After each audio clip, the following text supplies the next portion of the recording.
Hi guys, hope you all doing well. So here we are going to analyze an interesting and the most important question from CSR Net November 2020 Chemical Sciences. So here I stressed the word the most important. Why? Because if you see previous year papers of CSR Net Chemical Sciences, you may come across the questions which are based on the magnetic moments of transition metal complexes affected with temperature. So that's why it is very important. And before going to analyze this question, I wanna say something with you guys. That is, you might have answer for this question already, and you might have seen the analysis of this question from various chemistry YouTubers. Then why you need to watch my videos?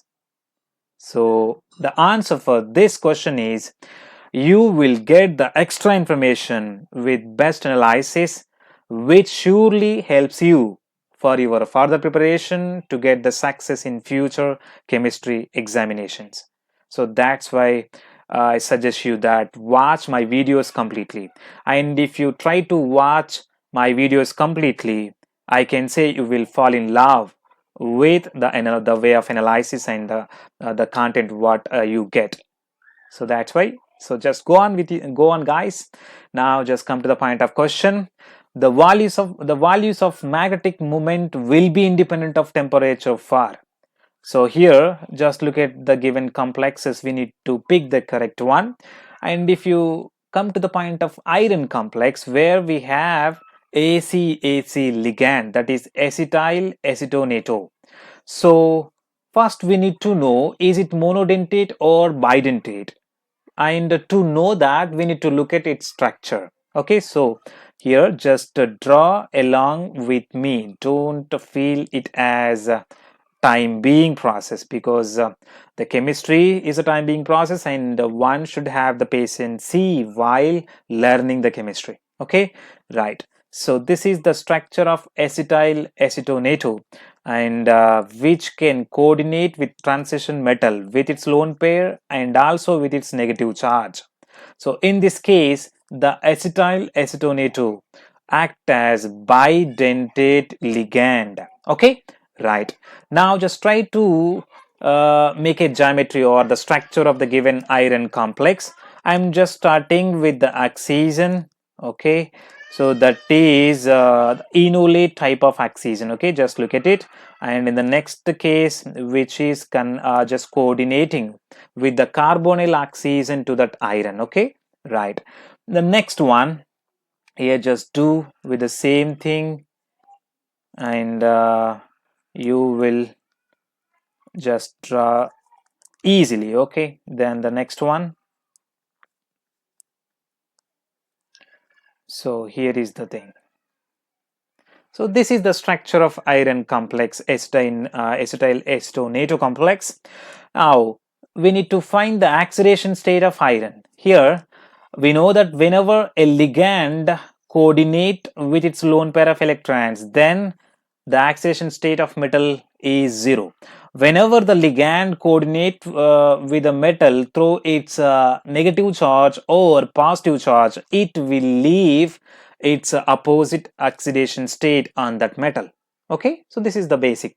Right, now just look at here, the oxygen, negative charge here, negative charge and negative charge. That's why iron is in +3 oxidation state.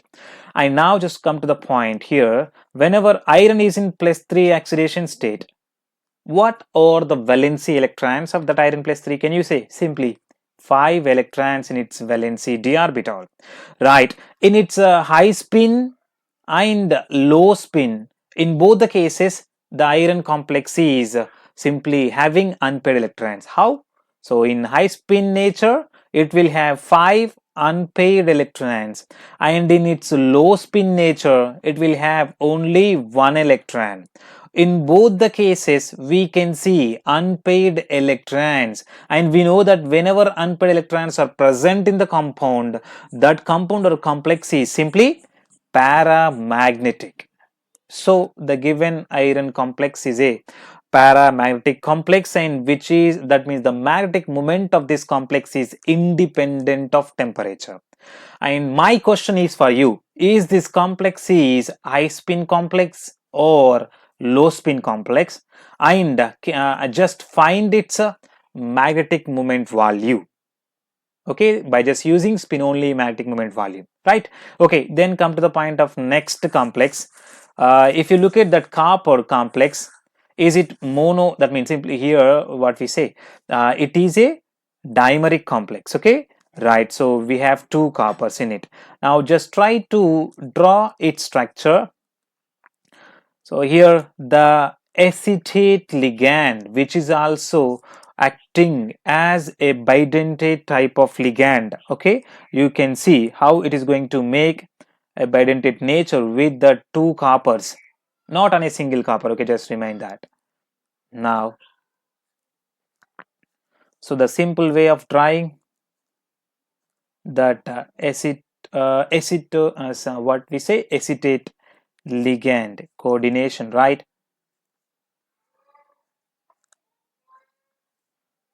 So this is the way you can write. So I said you must draw with me and your paper, so it will help you. So other two ligands are there, water molecules are there, just draw them. Okay, and as we said, water coordinates with the copper with its lone pair of electrons. Now we can say that copper is in +2 oxidation state. Each copper is in +2 oxidation state. Okay, right. And in this case, whenever copper is in +2 oxidation state, which is having 9 valency electrons in its orbital, that means one unpaired electron is observed.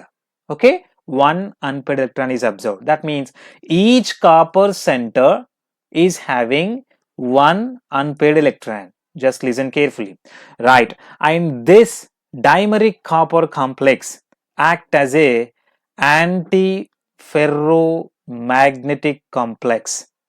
Okay, so now we need to look at the concept of anti-ferromagnetism. We know that the anti-ferromagnetic centers repel each other, that means they oppose each other, whereas ferromagnetic compounds align each other, okay, they move parallel, right? Just this is the basic knowledge, that means this basic knowledge enough to understand for this question, okay, right? Now, so here the given dimeric copper complex is a anti-ferromagnetic complex, and that's why one copper has, if it has plus that means plus sign of that electron, that is unpaired electron, then other copper will have minus sign. That means they couple each other in opposite way, right? So they are simply making a paired electron type of nature. So here which is making this complex as purely diamagnetic complex. Okay, the antiferromagnetic complex is becoming a diamagnetic complex because of the two copper centers which are having each one with one electron or align oppositely. Okay, they are aligned oppositely, so that's why they are making a paired electron in ultimately. Okay, so that's why it is a diamagnetic complex. And here the temperature can affect this magnetic nature of this complex, because at low temperatures, so the electrons simply they'll align opposite with each other, and it will make the dimeric copper complex as diamagnetic. Whenever the temperature increases, so the electrons they just move parallel and they just move away, and each copper center just behaves as with one electron. Okay, they are not coupled, so that's why it will act as paramagnetic. So that's why here what we say, the dimeric copper complex, that means the magnetic moment of dimeric copper complex can be affected with temperature. At low temperature, it will act as diamagnetic and the magnetic moment will be zero because no unpaired electrons are absorbed. By just increasing the temperature, so the electrons which are oppositely aligned move parallel, okay, and they will act as each one separate electron, unpaired electron, and that's why they will give some magnetic moment to this dimeric copper complex. Okay, so the second one can be affected with the temperature. So now just look at the third one. Here if you look at the third one, we have given with ardophenanthrolene.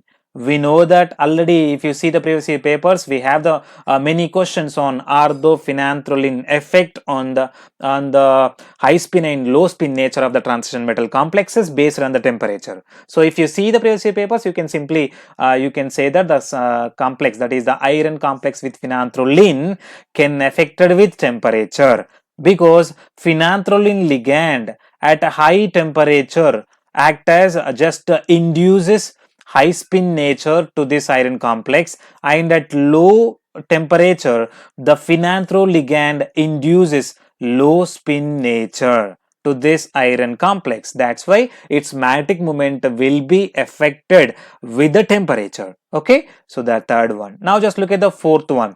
In this fourth one also, the what is it, pyrazolyle ligand.